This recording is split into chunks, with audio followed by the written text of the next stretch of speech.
Alors, bonjour, bienvenue à cette table ronde autour du thème sportification. Mon nom est Sylvette Babin, je suis directrice de la revue S. J'aimerais rappeler d'abord que la foire papier et cette table ronde prennent place en territoire autochtone, lequel n'a jamais été cédé. Les éditions S reconnaissent la nation Kanien'kehá:ka comme gardienne des terres et des eaux sur lesquelles nous sommes réunis aujourd'hui. Tiohtià:ke, Montréal, est historiquement connu comme un lieu de rassemblement pour de nombreuses Premières Nations et aujourd'hui une population autochtone diversifiée ainsi que d'autres peuples y résident. C'est donc dans le respect des liens avec le passé, le présent et l'avenir que l'équipe de S reconnaît les relations continues entre les peuples autochtones et autres personnes de la communauté montréalaise. J'aimerais également remercier l'équipe de la GAC pour leur accueil et leur excellent travail, avec un merci particulier à Chloé Laframboise et Marie Joly. S est toujours ravi de collaborer avec la Foire Papier à titre de partenaire média principal. La discussion que nous proposons aujourd'hui est librement inspirée du dossier Sportification publié dans le numéro 103 de la revue. Je vous invite à aller le consulter après la discussion à notre kiosque, juste à la sortie de cette salle. J'en profite également pour annoncer que dans quelques jours, on l'espère, la nouvelle plateforme S.ca sera en ligne et offrira une expérience utilisateur enrichie. Je vous invite également à visiter notre page YouTube où nos précédentes tables rondes sont diffusées. De même que la toute récente série S Rencontres qui propose des entretiens avec des artistes en art contemporain.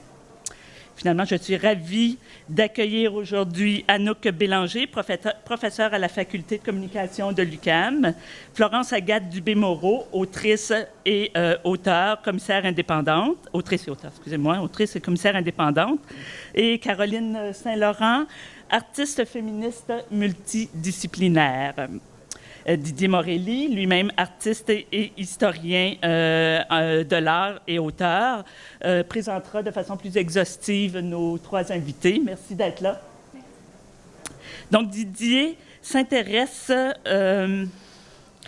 aux intersections culturelles et sociales entre l'art visuel et la performance.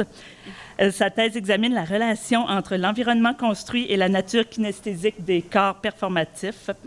Ces textes ont été publiés dans de nombreuses revues, dont évidemment S, où il a également collaboré au comité de rédaction. Il est nouvellement rédacteur adjoint de la revue Espace. Il collabore par ailleurs avec Bernard Lamarche à titre d'assistant de recherche sur la rétrospective du photographe Evergone qui aura lieu au Musée national des beaux-arts de Québec en octobre 2022. Et il travaille à une exposition de groupe qui explore l'intersection entre les sports nautiques et l'art contemporain présenté à la galerie Stewart Hall à l'été 2022. Un beau parcours. Je vous souhaite maintenant un beau moment de réflexion sur les enjeux entre le sport et l'art. Vous serez évidemment bienvenus de poser des questions à la fin de la discussion. Donc, je vous laisse la parole. Merci. Merci, Sylvette. Merci à tout le monde. Merci à tout le monde d'être ici aujourd'hui. Très hâte de parler de sport et d'art, et sport et politique et sport et culture. Je vais faire une introduction un peu plus formelle de nos trois panélistes avant qu'on se lance dans des questions que je vous ai envoyées il y a quelques semaines, puis qu'on va élaborer. Puis après, on va parler de 45 minutes environ, puis avoir une période de questions après s'il y en a plus. Anouk Bélanger est professeure à la Faculté de communication de l'UQAM. Elle s'intéresse depuis une vingtaine d'années aux enjeux de la culture et du sport au Québec et elle a publié sur le hockey, ses héros et leur rôle dans la construction des imaginaires collectifs. Florence Agathe Dubé-Moreau est commissaire indépendante en art contemporain, autrice et chroniqueuse. Elle détient une maîtrise en histoire de l'art de l'Université du Québec à Montréal. À titre de commissaire d'exposition, ses plus récents projets ont été montrés à Québec, Toronto et Montréal. Elle était également assistante commissaire du pavillon canadien de la Biennale de Venise en 2015.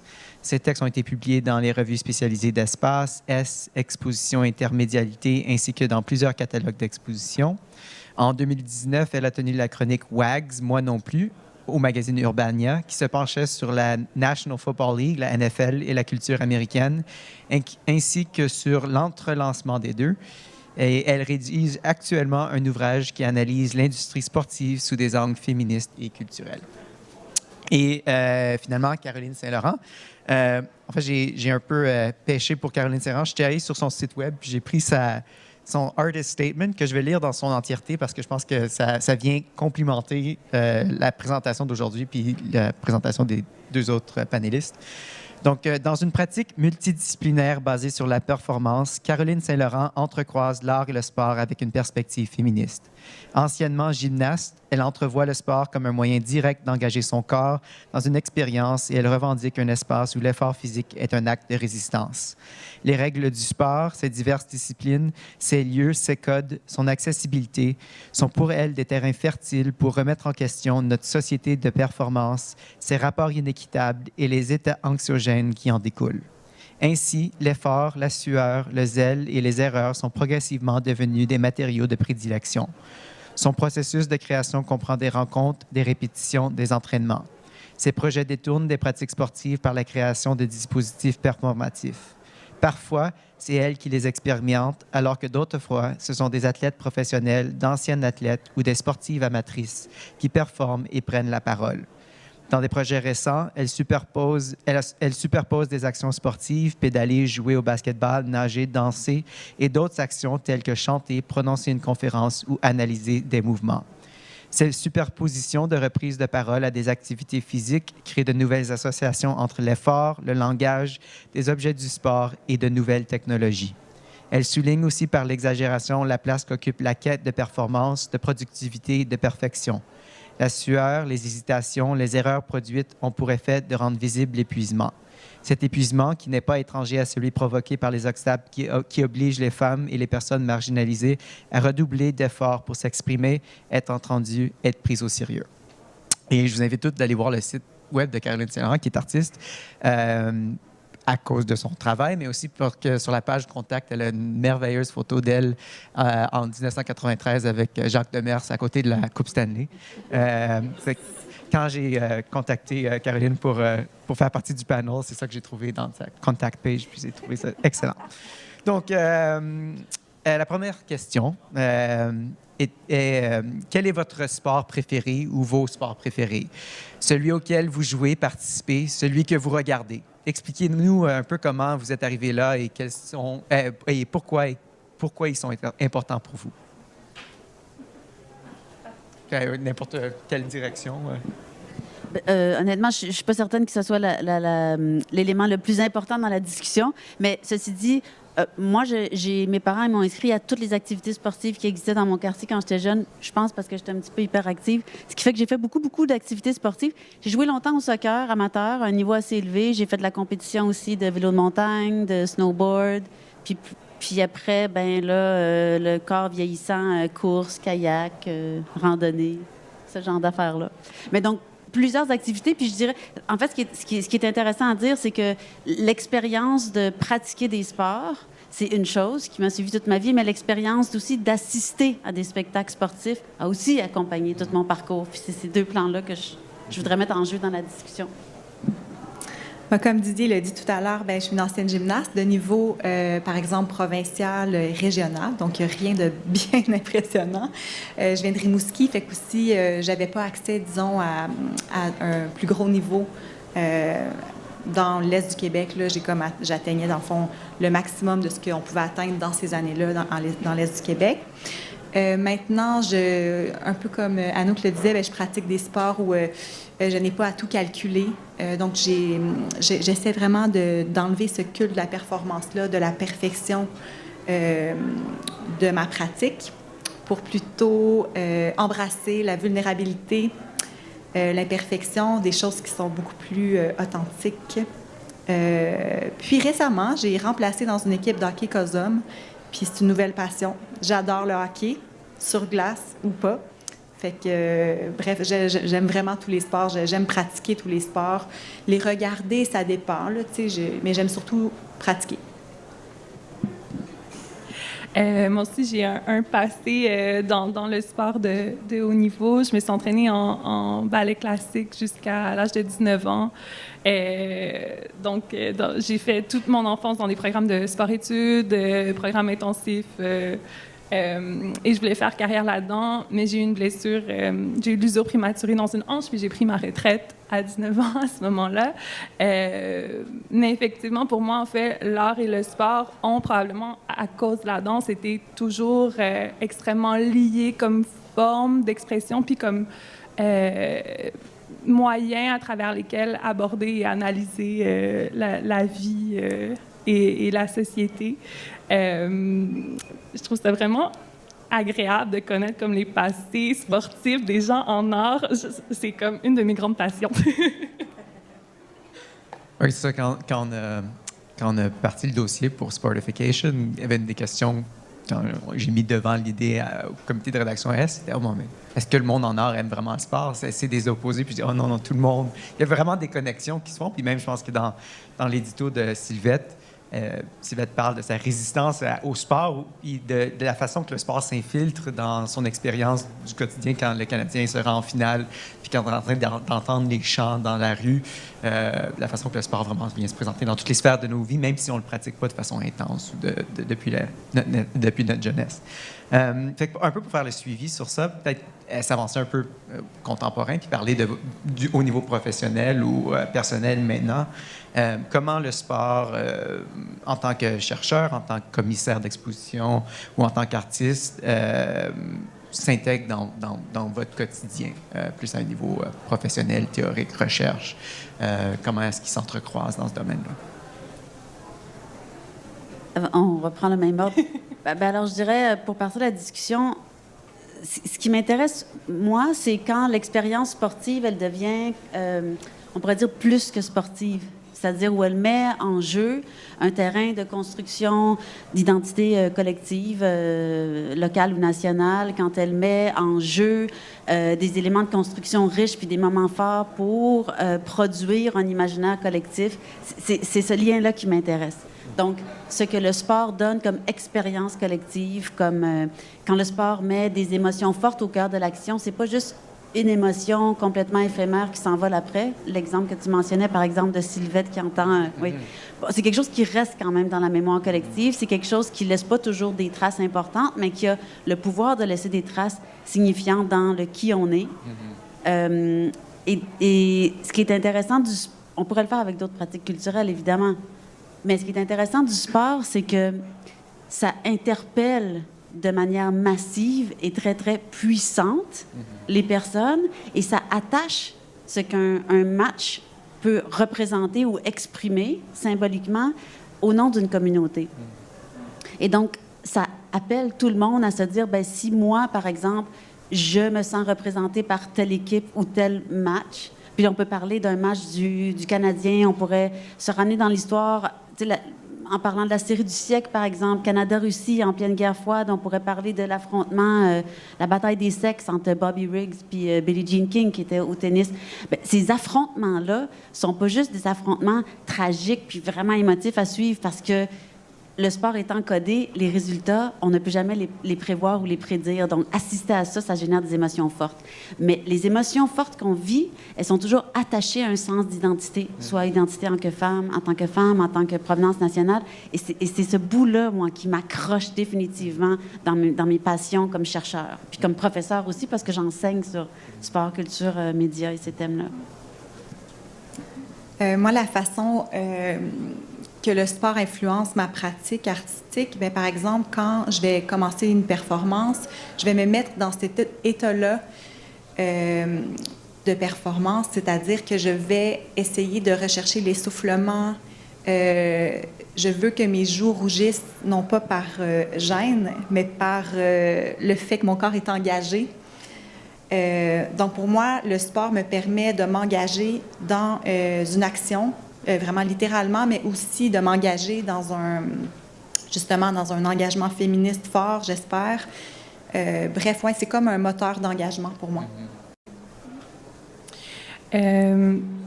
Pour ma part, dans ma pratique de commissaire ou d'historienne de l'art, le format de l'exposition est quelque chose qui est au cœur de mes recherches, de ma réflexion.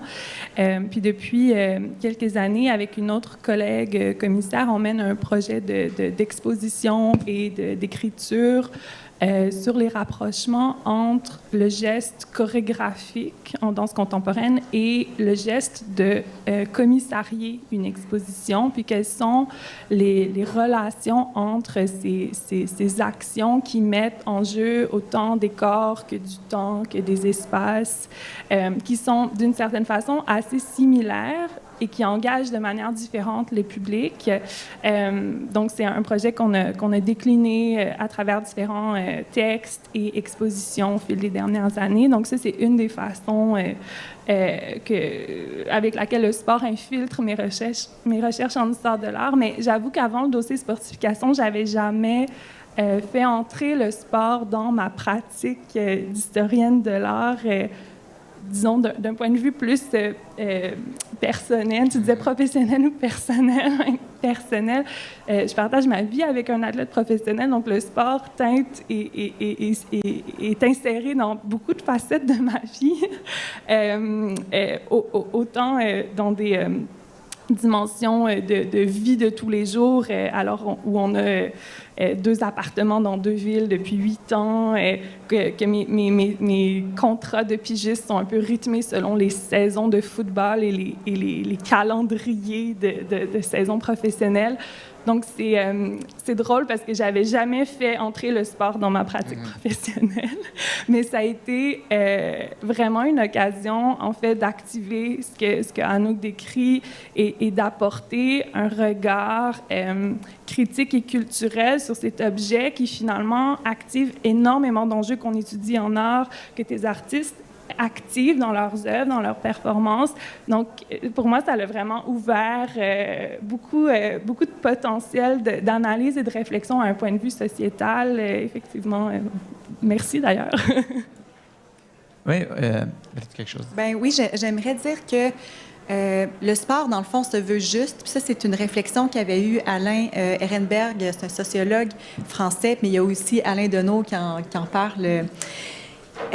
Que le sport, dans le fond, se veut juste. C'est pour ça que les catégories sont divisées par âge, par genre, par force, je ne sais pas trop quoi, par différentes catégories, mais que finalement, puis Alain Ehrenberg parle de fausses impressions de justice, parce que ça ne peut pas être juste. Parce que, dépendamment de ton statut socio-économique, de la couleur de ta peau, de l'endroit où tu es né et même de ta date de naissance, dans certains cas, comme au hockey, ça va influencer ta performance. Fait que moi, il y a quelque chose qui me touche énormément là-dedans, de dire que il y a quelque chose de super hypocrite dans le sport qui se veut juste, mais qui finalement ne peut pas l'être. Puis ça, on peut transposer ça dans autres sphères de la société. Là. Oui, parce que effectivement, les règles d'arbitrage d'un match, on peut dire, sont probablement justes. Mais toutes les règles qui ne sont pas codifiées ou formalisées, c'est-à-dire qui organisent socialement, politiquement, économiquement les sports, ça, c'est pas toujours juste. Puis la construction du talent, le talent, c'est pas donné, c'est souvent construit. L'inclusion, c'est pas donné, c'est construit. Donc, de ce point de vue-là, effectivement, le sport se présente comme étant neutre, certainement, puis juste dans ses règles, mais c'est aussi, c'est comme imposer une discussion où on ne peut que parler des règles officielles, alors que le sport, il y a toute une structure qui découle de ça, puis c'est là où sont les freins à l'inclusion puis la justice. Tellement, puis par rapport, pour donner des exemples, pour que ce soit plus concret, il y avait... il y a Caster Semenya qui, elle, s'était fait bannir des Jeux olympiques parce qu'elle avait un taux trop élevé d'hormones dites masculines. Il y a aussi les casques de bain spécialement désignés pour les personnes noires avec des cheveux, des cheveux naturels, qui a été banni. Et pourquoi? Parce que c'était pas conforme. Puis ça, c'est juste 2 exemples parmi tant d'autres qui démontrent à quel point c'est injuste et que c'est des systèmes qui subissent le racisme systémique comme d'autres systèmes. Là. Si je peux ajouter un élément à ça. En fait, si on pense juste à la naissance des Jeux olympiques modernes, qui se voulait le spectacle universel des rapports justes et égaux entre hommes et femmes, il n'y avait pas de femmes, c'était un spectacle surtout blanc. Donc, le sport moderne, dans son organisation, son développement, sa codification, c'est à la fois une histoire d'inclusion et aussi une histoire d'exclusion. Puis il y a beaucoup d'artistes en ce moment ou les dernières années qui s'attablent à mettre en jeu cet aspect-là politique du sport. C'est là, je trouve, où ça devient intéressant des conversations interdisciplinaires comme ce que ce dossier-là, puis cette conversation-là en ce moment permet, c'est que ce qui me fascine du côté de la couverture des sports de manière générale dans les médias, c'est cette espèce d'unidimensionnalité des analyses et des discours entourant le sport. Puis je trouve qu'il y a quelque chose d'extrêmement intéressant avec une lecture qui vient de l'extérieur du champ sportif, par exemple des arts ou des artistes qui travaillent sur le sport, pour amener différents cadres d'analyse et de remise en question de ces systèmes-là qui sont effectivement comme un peu considérés immuables depuis les jeux modernes, depuis les sports modernes, mais qui finalement bénéficient d'un privilège un peu comme intouchable et qu'on ne remet pas en question beaucoup de principes qui sont extrêmement discriminatoires et misogynes. Ouais.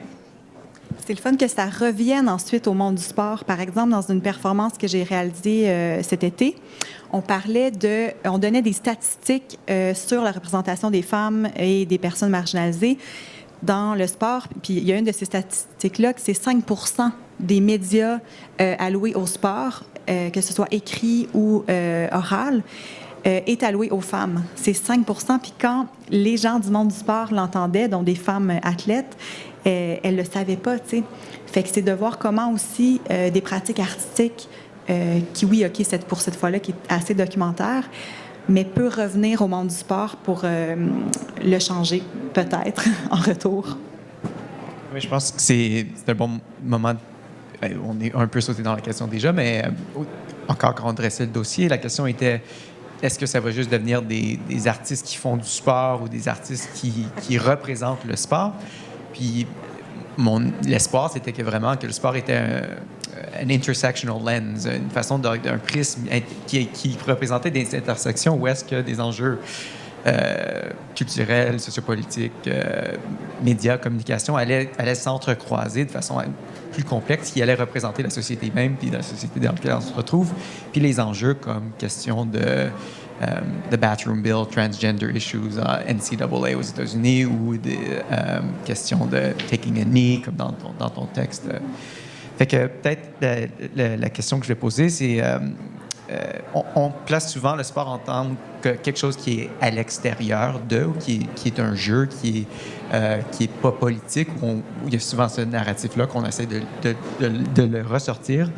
Mais comment est-ce que ces identités concurrentes entre le sport et les autres sphères de la vie, si on peut les appeler ainsi, existent-elles pour vous au fil du temps? Puis ici, je suis intéressé dans le domaine que vous recherchez. Anouk, ce matin, j'étais en train de lire l'article que tu as coécrit avec un de tes étudiants, je crois, sur Don Cherry, juste avant qu'il perde son poste à Hockey Night in Canada. Puis je pense que l'article met bien devant la façon que le sport représente la société et que la société est représentée à travers le sport et à travers les médias du sport. Donc, peut-être, c'est ça, juste en question générale, mais penser d'identité, d'intersectionnalité, puis de sport comme prisme ou comme environnement qui nous aide à, en fait, aller amorcer des questions importantes et difficiles, puis des fois, l'effet inverse qui vient amplifier ces questions difficiles-là, qui devient un entonnoir. Je pense aux États-Unis avec la question du Black Lives Matter qui est devenue beaucoup représentée à travers le football comme environnement symbolique où est-ce que l'identité devenait en question puis devrait être contestée. Fait que, comment est-ce que ça se manifeste dans vos pratiques, dans votre recherche, dans votre... Ouais. On va pas besoin d'aller en même ordre. Bien, je peux faire du pouce sur justement l'article que je signe dans le dossier qui se penche sur la pratique de Esma Mohamoud, qui est une sculptrice afro-canadienne. Puis elle a eu une série d'œuvres sculpturales et installatives qu'elle a développées, je crois, de mémoire en 2015, entre 2015 et 2019, entourant le football et le basketball et la place des jeunes hommes afro-canadiens et afro-américains dans ces marchés sportifs-là et quelles sont les politiques qui entourent les corps de ces garçons-là et les implications financières et professionnelles qui entourent le sport. Et ce qui est fascinant avec le travail d'Esma, c'est qu'elle fait entrer le sport dans l'art contemporain.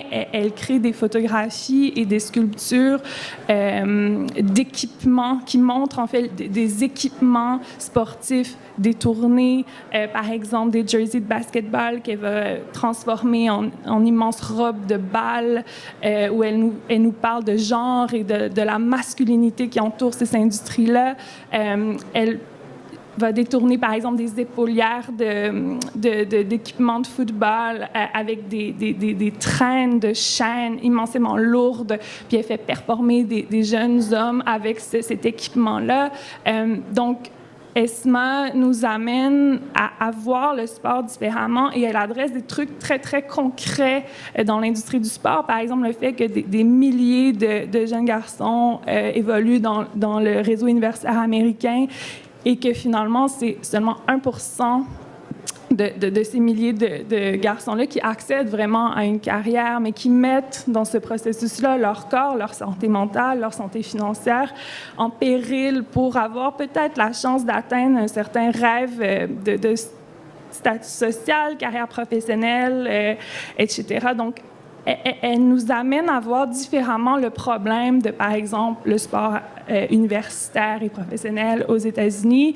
Et par un switch vraiment intéressant, après ça, elle pose la question, comment est-ce qu'on peut reporter la question de la représentativité des corps noirs au sein des institutions artistiques aussi, parce qu'en plaçant ces jeunes hommes-là dans le musée, ben finalement, on parle aussi de notre institution. Donc, elle navigue habilement entre l'institution sportive et artistique, avec des questions qui sont très près une de l'autre, mais qui se penchent aussi sur des enjeux très précis dans l'industrie sportive.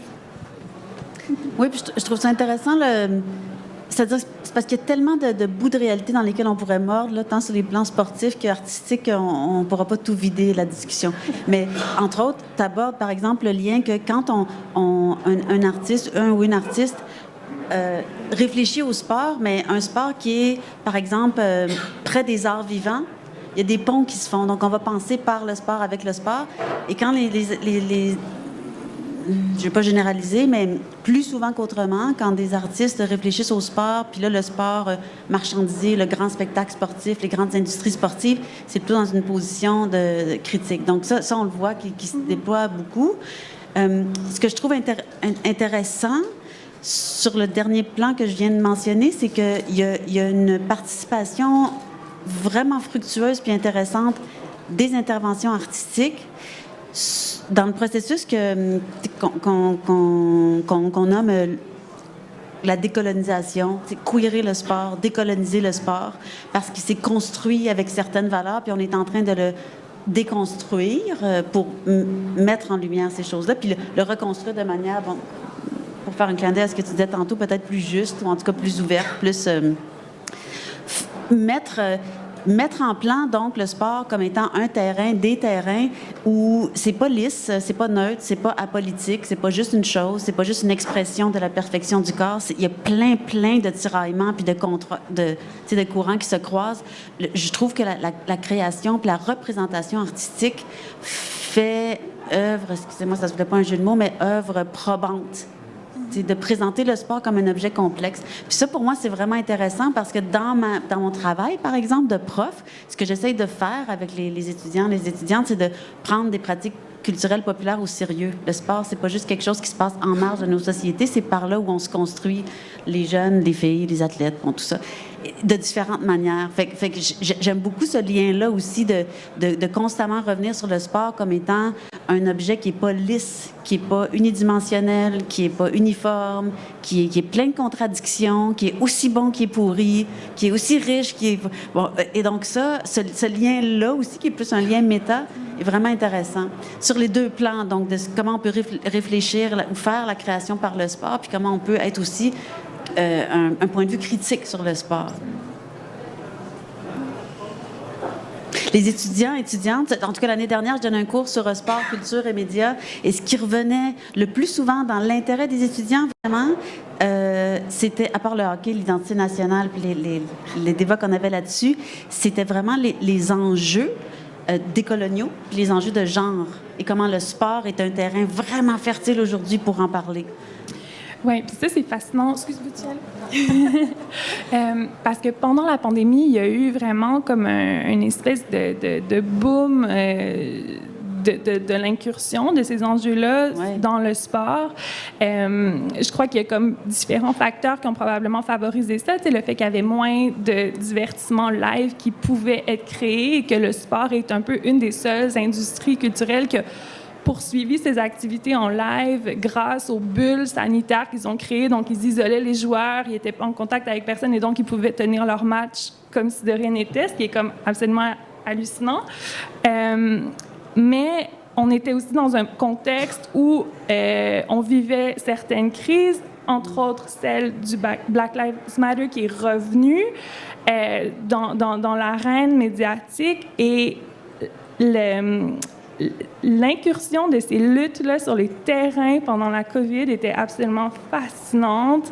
Puis là, ça touche à des enjeux de performance. Tu sais, je pense aux athlètes qui mettaient un genou au sol pendant l'hymne national. Je pense aux athlètes qui portaient des chandails avec des messages avant les matchs.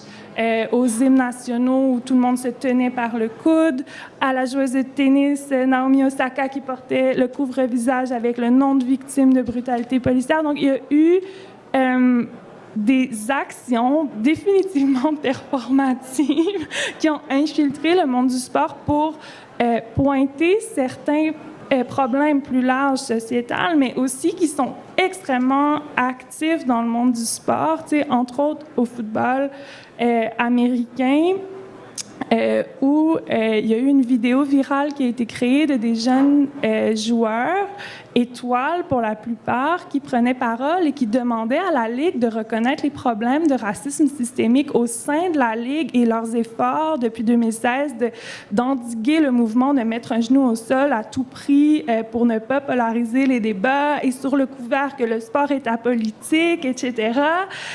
Mais là, ils ont été mis au pied du mur et les joueurs leur ont demandé, on exige un commentaire ou une déclaration publique de responsabilité, de réalisation d'à quel danger, en fait, vous exposez les joueurs noirs au sein de votre propre ligue.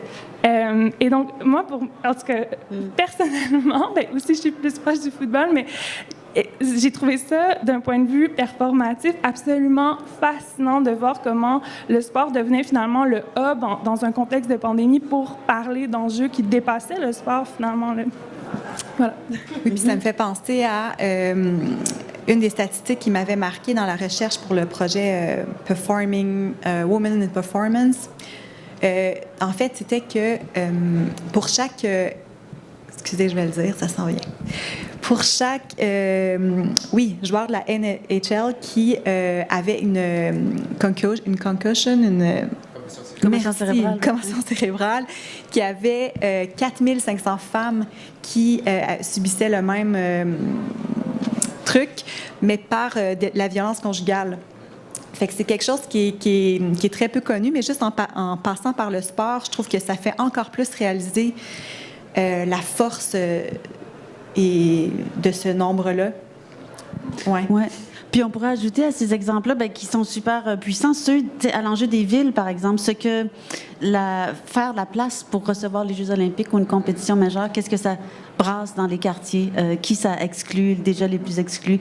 Et donc, beaucoup de mouvements d'artivisme, mais aussi d'activisme sociaux, puis des mouvements qui sont maintenant de plus en plus par le sport, donc qui émanent des milieux sportifs, qui se positionnent sur ces grands changements-là, puis les grandes entreprises pas juste de construction d'une fierté puis d'une mise en plan mondiale d'une ville parce qu'on soit les Jeux olympiques, mais ce que ça détruit puis ce que ça laisse comme cicatrice béante, sur le plan urbanistique comme sur le plan social, là, un grand éléphant blanc qui s'enlise quelques centimètres dans le sol à chaque année, avec lequel on ne sait pas comment, à part être là comme témoin d'une mémoire fierté dont on est de moins en moins peut-être de vivants à se rappeler. À quoi ça sert aussi?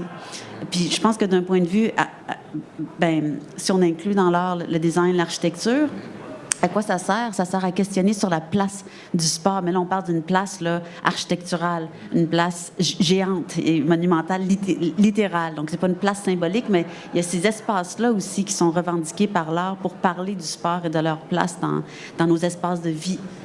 Qui sont aussi intéressants. Puis il y a beaucoup d'interventions artistiques comme d'interventions sociopolitiques sur la tenue des Coupes du monde, des Jeux olympiques d'hiver comme d'été, des Jeux gays, par exemple, qui ne soulèvent pas les mêmes enjeux d'espace, en termes d'espace urbanistique, d'espace public, qui sont aussi intéressants. Parlons, on a beaucoup parlé de la façon, on a fait les deux, mais on a beaucoup parlé de la façon que le sport entre dans l'art, mais parlons de la façon que l'art entre dans le sport. On a déjà commencé un peu, puis je pense, Caroline, à ta série de performances ou performance Nadia, est-ce que ça va? Je pense que oui, qui est fait en 2019, c'est ça? Qui, quand je le regardais sur ton site web, m'a beaucoup fait penser à Simone Biles en 2021, qui décide 2021, c'est ça, qui décide de prendre une pause pendant les Olympiques puis de se retirer pour des raisons de santé mentale. Puis, à la lumière de ce qui s'est passé avec Larry Nassar, puis le comité des Olympiques, le comité de gymnastique aux États-Unis, comment est-ce que pour toi, le sport, puis on peut l'appliquer dans l'autre domaine de l'architecture, comment est-ce que l'art vient pousser ces questions-là ou vient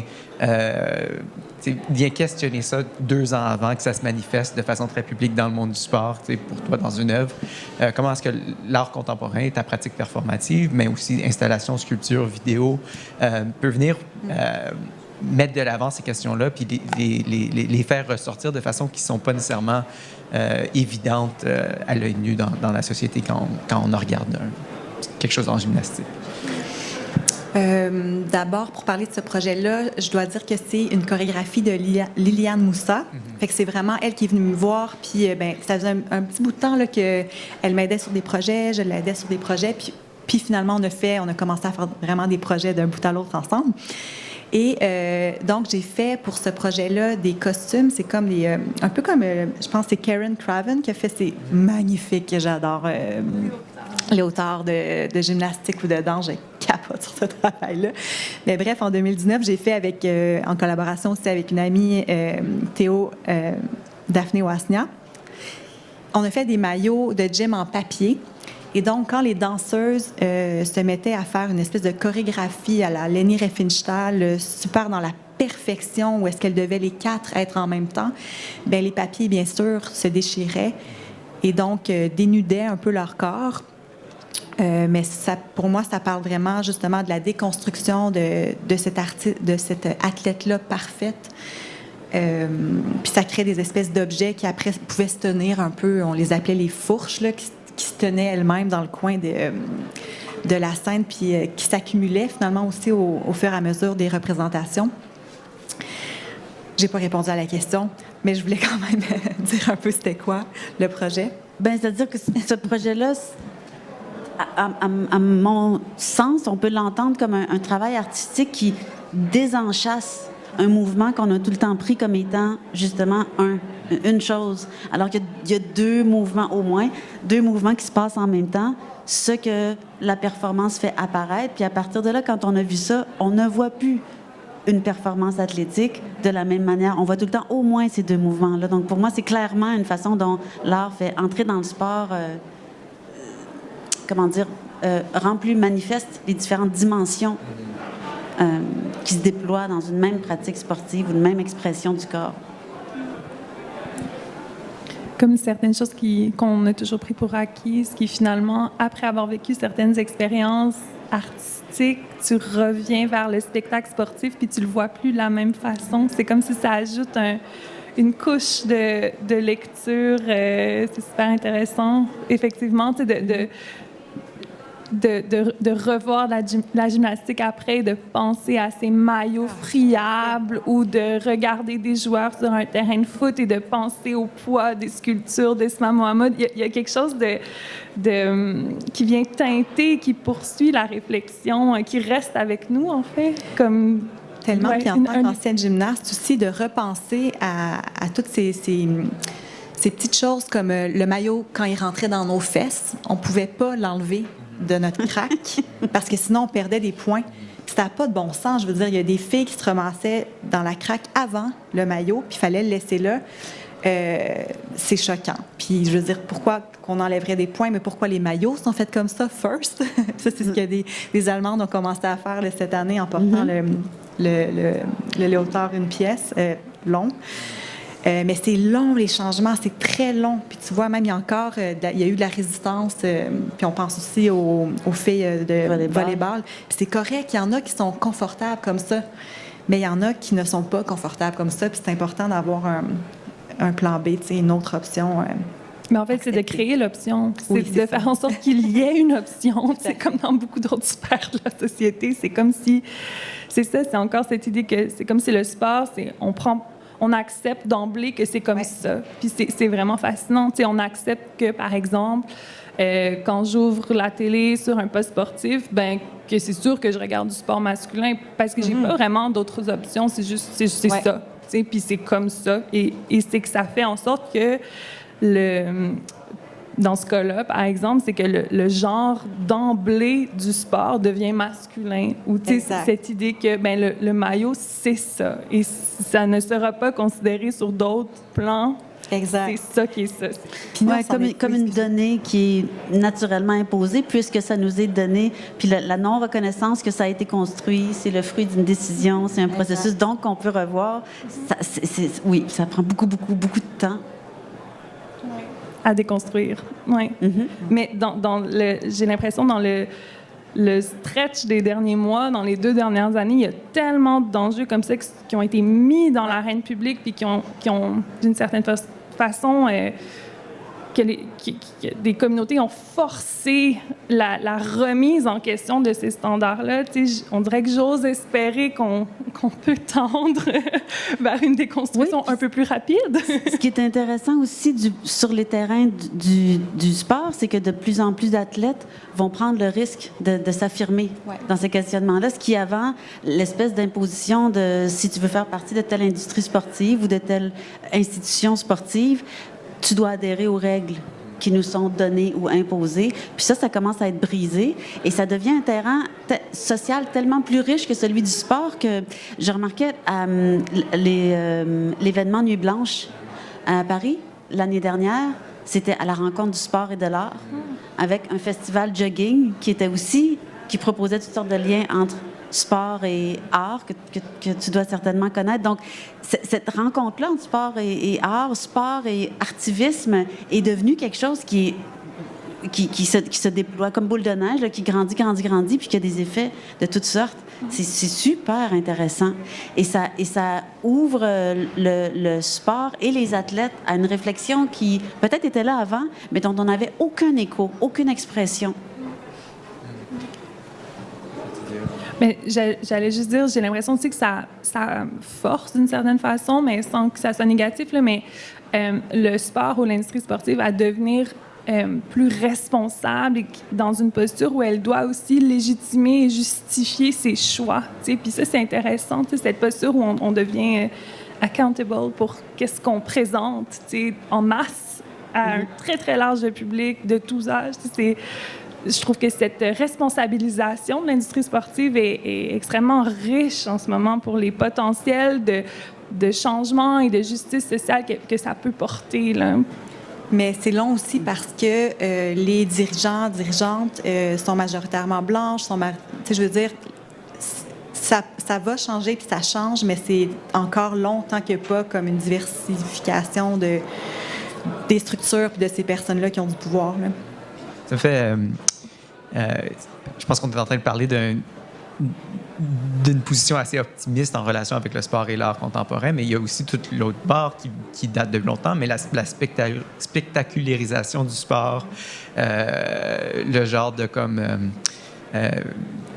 l'avant olympique Moment Factory, où est-ce qu'il y a toute une symbolique qui est déployée, puis une esthétique qui prend de la performance, puis qui prend de l'art contemporain, puis qui la redéploie pour faire un genre de sport whitewashing ou un sport washing, je pense qu'il est aussi important à penser de la façon que le sport aussi, et le sport, les structures de sport s'adaptent aux esthétiques contemporaines, à la résistance du artivisme, et l'incorpore dans son propre langage pour ensuite le redéployer, puis s'appeler woke ou se labeler comme étant progressif, mais sans nécessairement aller de l'avant. Fait que j'ai aussi l'impression qu'il y a une conversation à avoir autour de comment l'esthétique peut être recapitulée par les structures de pouvoir, par les comms, récupérée pour ensuite être redéployée comme un miroir, puis que le danger est souvent de tomber en amour avec ce miroir-là, puis de ne pas voir l'autre côté de l'enjeu. Je pense beaucoup aux Jeux olympiques font assez ça souvent avec leur branding, puis avec le volet culturel des Jeux olympiques, qui est souvent une façon d'intégrer la culture sans nécessairement demander les questions difficiles que la culture peut demander à propos des sports. Mais justement, je lisais hier, en me préparant pour la table ronde, que le comité international des Jeux olympiques a voté à l'unanimité l'inclusion du breakdancing comme discipline olympique. Je fais, c'est intéressant parce que le breakdancing, c'est un sport. Est-ce que c'est un sport? C'est pas un art vivant, c'est pas de la danse. Est-ce que la danse, c'est un sport? Puis là, ça nous amenait une frontière vraiment intéressante à discuter. Du point de vue des relations entre art et sport, mais aussi du point de vue, comme tu l'amènes, Didier, des Jeux olympiques qui essayent de présenter un visage d'ouverture. Parce que c'est son discours depuis le début, les Jeux olympiques modernes, d'être universel, donc inclure tout le monde. Et donc s'ouvrir. Donc, il y a tout le temps des marques d'ouverture, mais qui viennent des fois avec des mouvements de récupération, parce que les Jeux olympiques, c'est pas juste une institution qui essaye d'être ouverte, c'est aussi un géant spectacle économique et médiatique. Et ça bouge pas rapidement. De la même manière que le sport professionnel, le football américain, mais comme le hockey ou d'autres, c'est que du moment où un sport est aussi et pas juste un spectacle sur des scènes comme l'art vivant peut l'être, par exemple, mais un spectacle médiatique, bien, là, il y a des traditions de financement, puis il y a des prises de risques. Quand on pense à des changements dans ce qu'on va montrer comme spectacle qui viennent avec des prises de risques sur le financement du spectacle en lui-même, et là, ça double les difficultés de faire bouger la machine. Donc, il y a le jeu des institutions là-dedans, un positionnement sociopolitique d'ouverture, puis il y a aussi le jeu du financement de ces spectacles-là, qui sont des énormes machines économiques. Et ça, en soi, ça rentre dans les rouages de ce qu'on peut finalement montrer, puis ce qu'on peut questionner sur ces planches-là. Oui. D'ailleurs, je faisais la recherche sur la NFL, puis la NFL, qui est une ligue qui n'opère qu'aux États-Unis, est néanmoins la plus puissante ligue économique en comparaison aux autres, ce qui est comme fascinant. Ton marché est comme gros comme ça, puis ça, en tout cas, je trouve ça fascinant. Mais mon en préparation, je lisais la chercheure, mais peut-être que vous la connaissez, Maude Bonenfant, qui est chercheure en communication aussi, puis elle s'intéresse aux jeux comme outil dans la société, comme outil d'analyse sociologique, puis elle s'est entre autres intéressée aux jeux sportifs, puis elle apportait comme la nuance de cette idée de voir le sport comme un reflet de la société. Ça me fait penser à ce que tu disais, Didier, mais au-delà de ça, de le voir aussi potentiellement comme un agent actif qui opère et qui peut aussi avoir une action sur cette même société. Puis, en tout cas, je trouvais que la nuance était très intéressante. C'est que je trouve qu'au même titre qu'on dit que, bon, le sport est identitaire, le sport, bon, l'identité nationale, etc., il est le reflet de la société dans laquelle il est construit et où il opère, mais de penser aussi qu'il est actif par tous ces leviers, effectivement, médiatiques et politiques et économiques, et qu'il transforme la société même dans laquelle il s'inscrit. Je trouve que ça montre à la fois le pouvoir qui peut être négatif, mais aussi le pouvoir qu'on pourrait lui injecter de positif pour amener des changements. Donc, ouais. Oui, puis Maud, oui, c'est ma collègue et voisine de bureau. Et ce regard-là sur le jeu, elle travaille beaucoup sur le jeu vidéo. C'est précisément le même regard que j'ai, par exemple, que d'autres ont sur la culture populaire, par exemple. Prendre au sérieux la culture populaire, ça pourrait être la télé comme ça peut être sur le sport, c'est de dire, ben c'est pas juste peut-être un reflet de ce qui se passe ailleurs, mais qui tourne à vide. C'est au contraire, puis tes pratiques artistiques le démontrent bien, le sport, c'est aussi constituant de nos rapports sociaux, c'est constituant de nos identités, c'est constituant d'une expression de soi individuel et de soi collectif. Et donc, exactement comme tu le dis, ça reflète quelque chose, mais ça construit quelque chose. Puis quand on ajoute le regard de l'art qui construit et reconstruit le sport, qui lui construit nos rapports sociaux, ça fait une chaîne vraiment que moi je trouve fascinante de voir comment il y a une alimentation de discours critiques, d'ouverture, de type venir mettre des lumières sur des angles qui étaient morts, en fait, qui n'étaient pas éclairés. L'art fait ça sur le sport, qui lui peut faire ça ensuite sur les rapports sociaux, puis on pourrait le faire dans l'autre sens aussi. Donc, moi, je trouve ces chaînes de construction-là vraiment intéressantes. Puis effectivement, Maud Bonenfant a parlé de ça en s'intéressant au jeu de manière plus générale. Tu viens de dire quelque chose par rapport à la culture populaire, puis le regard négatif qu'on peut porter à certains objets qu'on considère populaires. Puis je trouve ça intéressant parce que je trouve que ça fait le lien aussi avec le texte de Sylvette qui ouvre le numéro, cette idée qu'en art, puis je m'inclus 100% là-dedans, je portais certains préjugés sur l'industrie sportive et c'est comme si je considérais ça moins noble, justement, avec cette connotation populaire et tous les stéréotypes qu'on peut apporter à ça.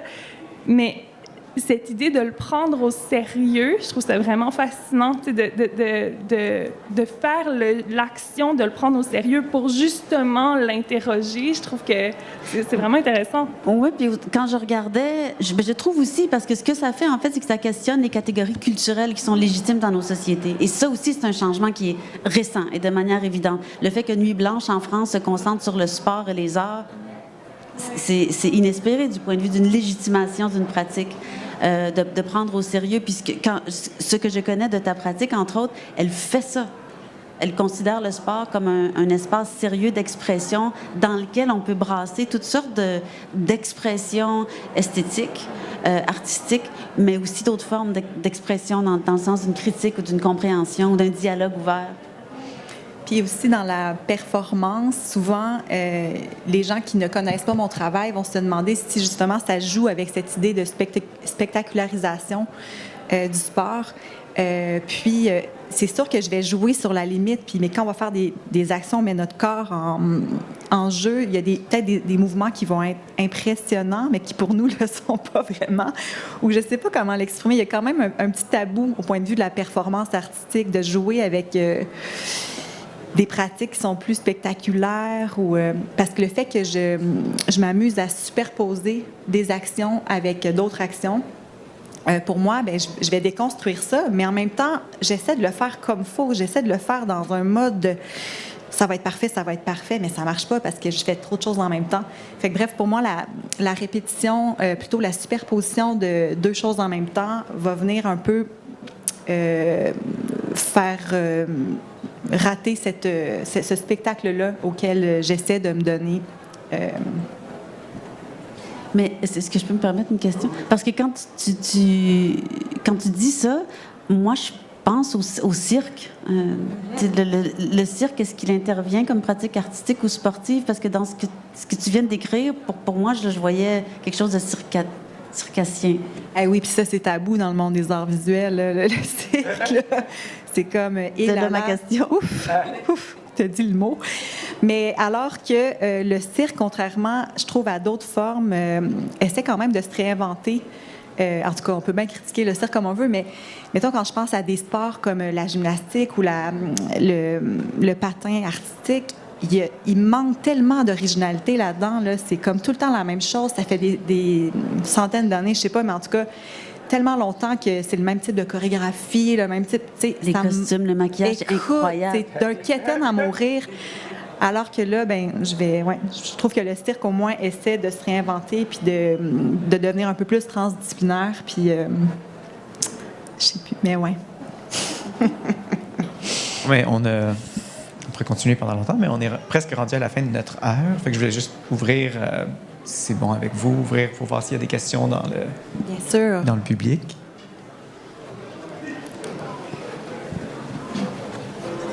Et s'il n'y en a pas, c'est correct.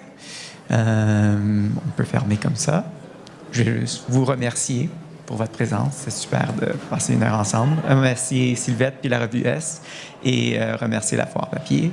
Et aussi vous rappeler d'aller procurer votre copie de Sportification, qui est génial. Merci. Et qui est disponible au kiosque juste l'autre bord. J'aurais peut-être une conclusion à proposer. Parce qu'on parle beaucoup, justement, d'utiliser le sport comme outil critique. On a fait le tour de ça quand même un peu, mais aussi, puis j'aimais comment, Sylvette, tu terminais ton texte d'introduction avec le plaisir.